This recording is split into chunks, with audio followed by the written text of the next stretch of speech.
I don't know about you guys, but when I was younger, some of my heroes were like sports stars and stuff like that. Now, as a homeschooling mom, my heroes are like the people who've been homeschooling for like 20 years. They've got their kids graduating, they're going on to college, stuff like that. And I'm just looking at them like, how did you do it? Hey, I'm Melissa. I'm a homeschooling mom of four kids. I'm also an online teacher, and I love the idea of figuring out little hacks to help us avoid burnout because we love homeschooling. We chose to do this. And this is one of those things where you feel it strongly enough to take that leap. You really want to make it last and go the distance. And so I'm going to share 5 things that I've been doing over the past 10 years to help our family avoid homeschool burnout, both the kids and my husband and I. And hopefully they help you too. Okay. The last one is kind of a weird one, but stick around with me because I think that's actually been the most effective and kind of gives us the most breathing room. All right, let's get going. First one is exercise. And I realize this might look different for some people. You might take off at dark 30 to go for a run. You might do a home workout, things like that. I personally get up pretty early so that I can have time to journal and be in the Word, as well as get about a 45-minute to an hour workout in. I prefer working out at home, so I've got a great YouTube playlist. I'll link that below. My preferred workouts happen with Heather Robertson over on YouTube. She's got some great workout plans on there, but the idea of moving your body when you are potentially at home most of the day, maybe sitting next to kids, maybe cooking, but also like working with kids, you're not necessarily getting in like, your million steps walking around a city or walking in an office.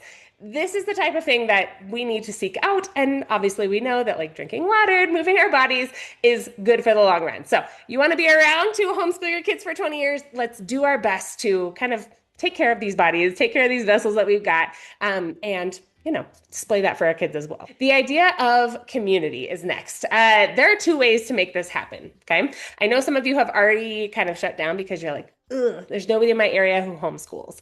I don't want to join a co-op, or the co-op that I have as an option to me, I don't really love. There's something about it that's just off. That's fine. There are other ways to do community. Hear me out though. One of the joys of homeschooling in our journey has been having buddies that also homeschool.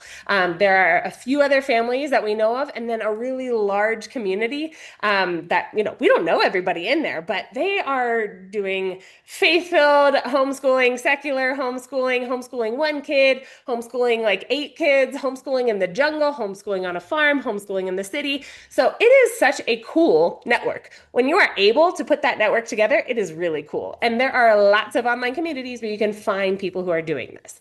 But to those of you who don't have that sort of community at your fingertips, I would say look online. There are online classes, and I will go ahead and point out one example. Our education providing company at Curio does these book clubs. And the idea is, sure, that we're going to do the academics, we're going to work on some literary analysis, we're going to talk about the books and kind of study genre, that sort of thing. But some surprising side effects have come from the community in there. These are, for the most part, homeschooled kids who are bookworms. They just love books. And the fact that they get the chance to talk with other kids is mind-blowing to them. So sure, it's not the same as going to the park, going on a field trip, doing a group project together, doing a young entrepreneurs market like our homeschool group did. That's a really cool experience. But if you don't have that, find niches like these where kids just feel like they have a place to belong that's not at your kitchen table. I think this is a really important part of these wet cement years where kids are figuring out, I agree with this, I don't agree with this, I'm trying to figure out who I am, pushing boundaries and feeling safe at the same time. These are really important spaces for us to give our kids. All right, number 3, I was having this conversation the other day with a mom who kind of felt like, I want to homeschool my kids, but I also want to alleviate some of the financial pressures that my husband feels because we're paying for private school. And I have this kind of urge to homeschool. And we were talking about how this is a job. Okay. This is one way to look at it, especially if you've come from a traditional kind of job role where you've been working outside the home, you're used to having that income. Sure, no one's going to pay your health insurance as the homeschool mom. But the important thing here is to recognize that, like, doing your work with excellence is something that we're called to do. And it's something that you can do. You can prepare yourself. You can do professional development as a homeschooled parent, as a homeschooling parent. And so when we look at it as a job, it's not just, I have to do these 8 million other things because you still do. But this is a priority. So from 9 to 12, you are the thing that I'm working on. This is my job. This is my deadline, right? And of course, there's room for, oh, so-and-so's sick today, or this just didn't work. We need to pivot and do something else. Yes. But the general idea is to think of this as a job. Do it with excellence. It will give purpose, and it's an important way for your kids to learn, like, hey, I'm giving more of my effort. I'm putting effort into this. I'm preparing. I'm ready for the day. It's not just showing up and kind of giving our kids the leftovers. We don't want that from their teachers, maybe at school, and we definitely don't want them to have that at home. Okay, so sometimes we need a little pep talk. This is your pep talk. The fourth thing that we've done and that might help you is outsourcing. For example, our kids are bilingual. I speak English to them. My husband speaks Spanish to them. They came out, around the typical language mark, bilingual, which was fantastic. Yay. We also knew we wanted them to learn another language. French was a natural choice because of the linguistic roots. And so we were like, well, neither of us speak French, so we're going to need to outsource this. For a couple of years, we did like a trade-off with a French family who lived close to us. I taught their daughter English and they taught our kids French. Fantastic. Then they moved. We had to move on to some other more formal settings. And so we looked online. We found a great tutor. That tutor was fantastic for about a year. Then we had another tutor for 6 months. And then we found our lovely tutor, who is a fantastic fit, understands our kids, is amenable to the age range, can make an engaging online class. Boom, that's it. This has been one of the coolest things to watch because you're giving your kids the opportunities to learn from other voices. Sure, we want them to be safe, we want them to be reliable, we want them to be excellent, knowledgeable in their field. But once you find that person, this is a fantastic way to take the pressure off yourself and again, to return to that excellence question, do excellent work in the areas that you're comfortable teaching. Now, how do we figure out what we need to export, to outsource? This is obviously a budget item.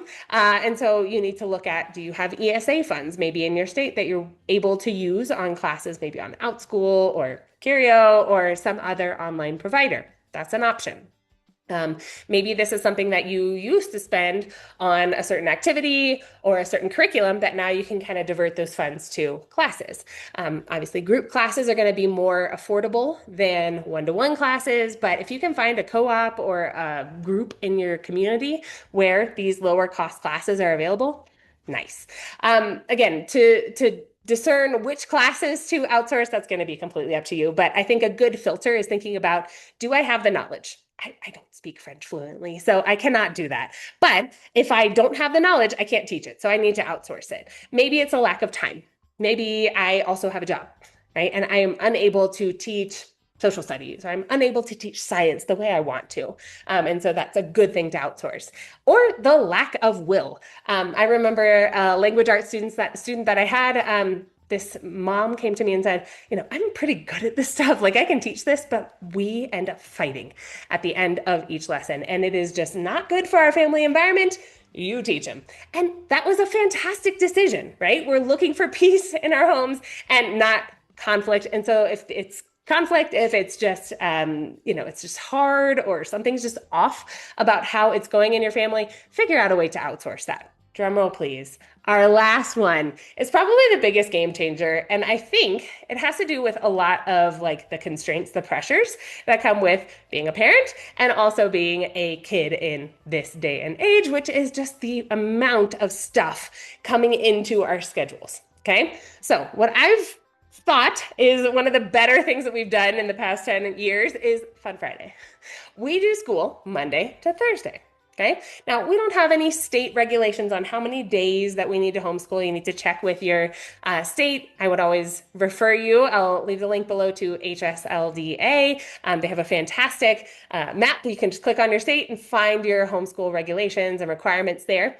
But being able to leave off one day for going to the library, meeting up with friends, going to play at a park, having a picnic, or schedule 6 back-to-back dentist appointments because that's hard to do during the week, things like that. So it's just a deep breath when it comes to getting all the things done. And if it's been a chaotic week, we've had a few of those recently. Our kids have said, hey, can we just stay home today? Hey, can we just read? Hey, can we just chill outside for a little while? Fine. I think that's a really cool skill for our kids to develop over time to say, I need a break. I'm going to say no to whatever may or may not have been planned. I need to block off this time. Very, very helpful. Also, the idea of flexible scheduling. So, sure, we could take Fun Friday. If that's not an option for you, though, take your vacations on off-peak times. Go in mid-October or early November when nobody else is traveling. The rates are lower. You're helping kind of conserve that budget that you might be able to spend on other things. And you're going to be able to see other people, have some trips, make some memories, that sort of thing. So again, I hope you will take these 5 suggestions, things that have worked well for us over the past 10 years, again, with kiddos of varying ages, and make this work for your family. Okay, I believe in you. I think you can do this. And I think by bringing in the right supports and setting yourself up with the right structure to do this excellent work is a very commendable thing. So if nobody's told you yet today, thank you. Thank you for what you're doing. It's really important. Happy teaching, guys.